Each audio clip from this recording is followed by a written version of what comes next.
about football after that. That's A with Nothing. We've got more fantastic music coming up in the next hour of the programme, including hits from the likes of the Chemical Brothers, the Yeah Yeah Yeahs, Muse, Athlete, Libertines, Rolling Stones, The Darkness, Super Furry Animals, Kings of Leon. The great music just keeps on coming here on XFM. We're Adam and Joe filling in for Ricky and Steve. But what about the competition, Ad? Competition, yeah, of course, very exciting. A lot of correct answers to our competition this week. Let's just remind you of that mystery American accent. Who's doing the accent? What is the film? Here's another different clip for you.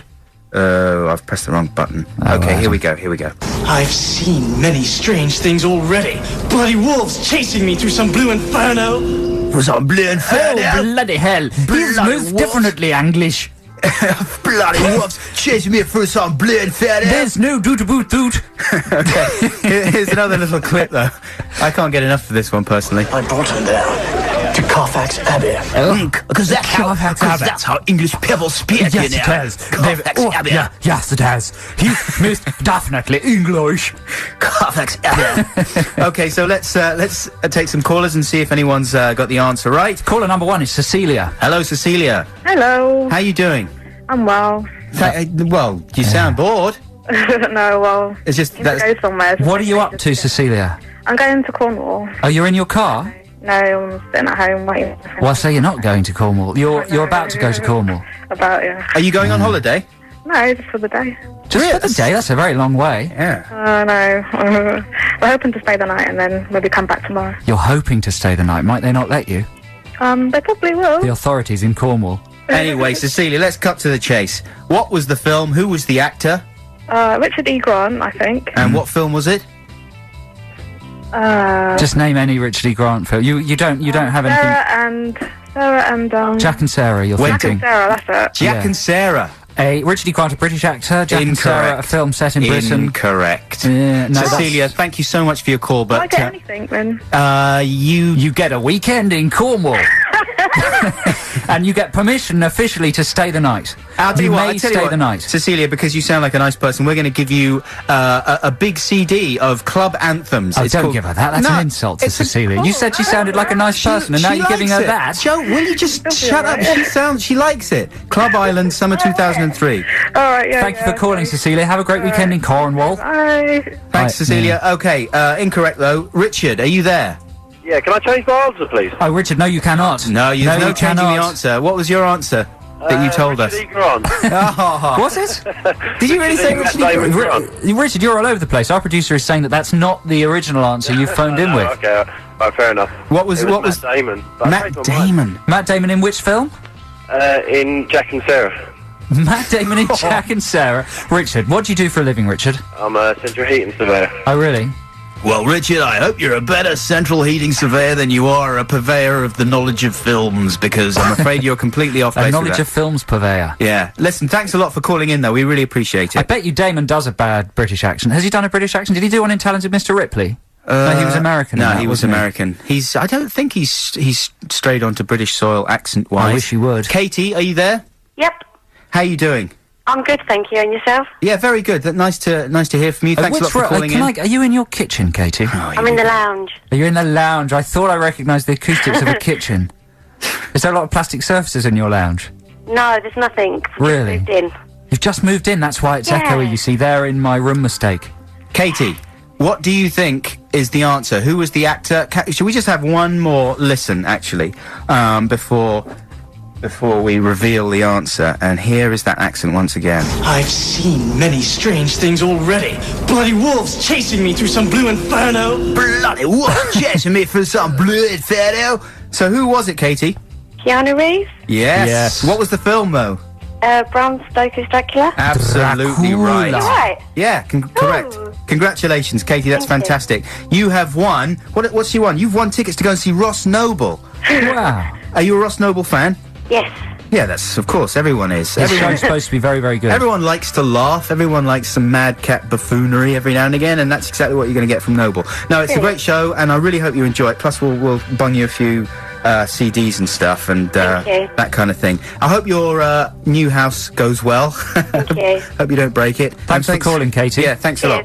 We really appreciate it. And here, as a little extra prezzy for you, we're going to give you another great moment from that film. Bram Stoker's Dracula, of course, is what it was.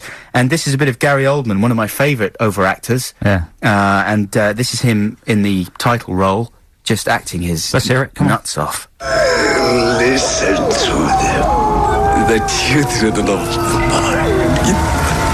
What sweet music they make. He's acting so much you can hardly understand what he's saying. Listen to them, the children of the night. he squeezes every single bit of acting he can. Wow, that's so powerful. What beautiful music the mic. I want to hear it again. Where is it? He's fantastic. And actually, if you get the Dracula DVD, there's an amazing documentary which shows you lots of behind-the-scenes stuff, and Oldman reveals many of his acting techniques. Wow. When he wants to get into the zone for an emotional scene, he's got a little book of photographs of him and his son, and he just flicks through them, and he gets all sad. And then he's in the zone, and he can do the acting.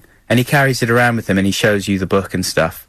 And he stands there, he's on set in his crazy costume, like flicking through pictures of him and his son. It's a very sad sight.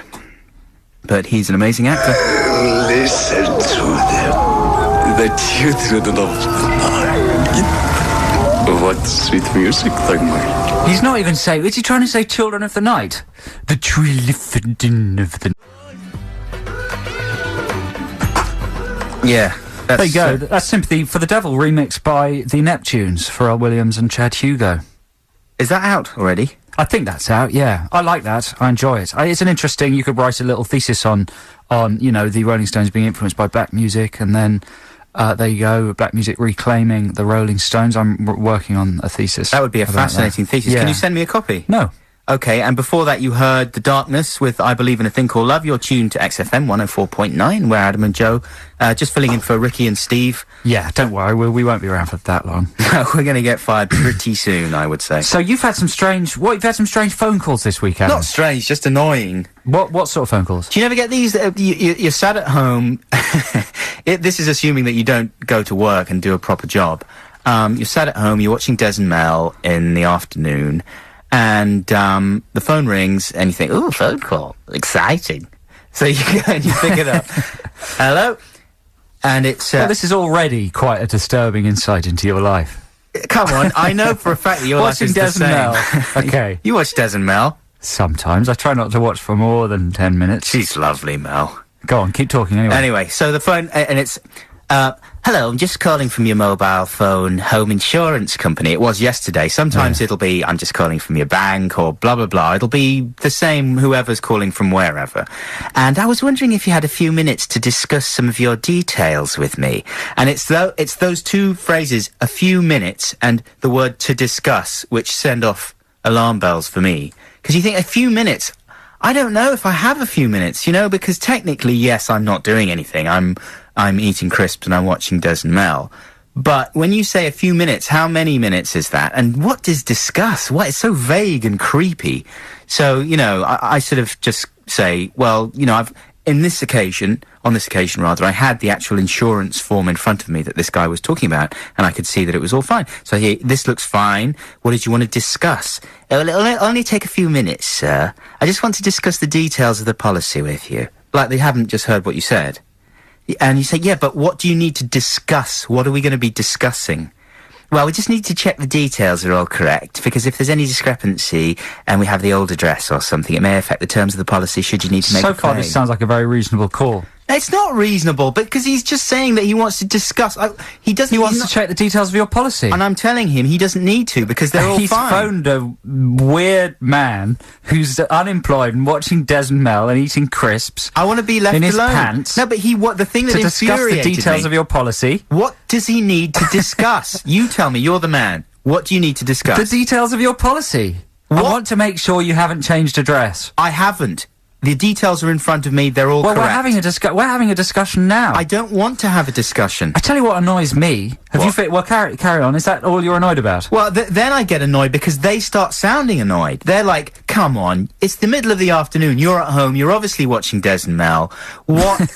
Just talk to me, it's my job. I don't want to talk to you, I don't want to discuss these details with you. I think that is the definition. If you're watching Des and Mel, you're basically free for any activity.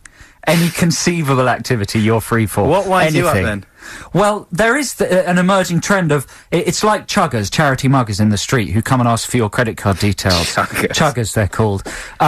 They've sort of focused in on the fact that the first thing they say to you is make or break for them. Whatever they hit you with, whatever line they hit you with, it's got to get you. So early in the evolution of chuggers, they'd hit you with, "Have you got a minute for the blind?" Right. Now, who hasn't got a minute for the blind? Oh, people have talked about this before, I'm sure. You know, that's just basically emotional blackmail. Yeah, when they say, like, do you care about people with cancer? Yeah. No, I don't. No, obviously not. So now, they've sort of evolved beyond that, and now they just ask you a confusing and ear-catching question. Like, if you couldn't see, would you be able to negotiate up a set of stairs? They don't Like do that, do they really?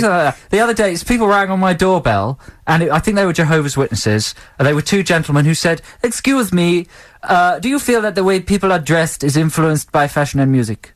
Whoa. What did you say? I said, I really don't want to answer that question on my doorstep in my pyjamas. Come in, we'll discuss it. Hello, sunshine. Come into my life. Well, my hilarious anecdote about Jehovah's Witnesses calling was cut brutally short by that record. That was Hello Sunshine by Super Furry Animals. So what happened? How did you dispatch the guy? Well, you know, I was going to go on to say that it was lucky that it was cut brutally short by that record because it had no ending. And I just would have mumbled on at whatever came into my head. It's something that's happening, apart from the invasive phone calls, which even though you think I'm mad, I do find invasive. And I just get frustrated by the fact these people are phoning, and then they get kind of ticked off with you and you don't want to indulge their stupid rambles. They've just got a huge long list of people to call. And you're like, no, I don't really want to discuss these pointless details with you because they're all fine. And then they go all narky. But the other thing is people are increasingly coming to your actual house to discuss these things with you. Do you know what I say? I say, "Is this a sales call?" Nice. And they usually go, "Yes." At which point I say, "Well, I'm busy, thank you. Thanks for calling," and hang the phone up. There you go. Because my girlfriend gets these calls. I think my girlfriend, who's probably listening, I think she fills in every single little thing in every magazine, and her name's on every mailing list in the world. She gets everything. Do you have arguments about it? No, we've never mentioned it before. We probably will later today.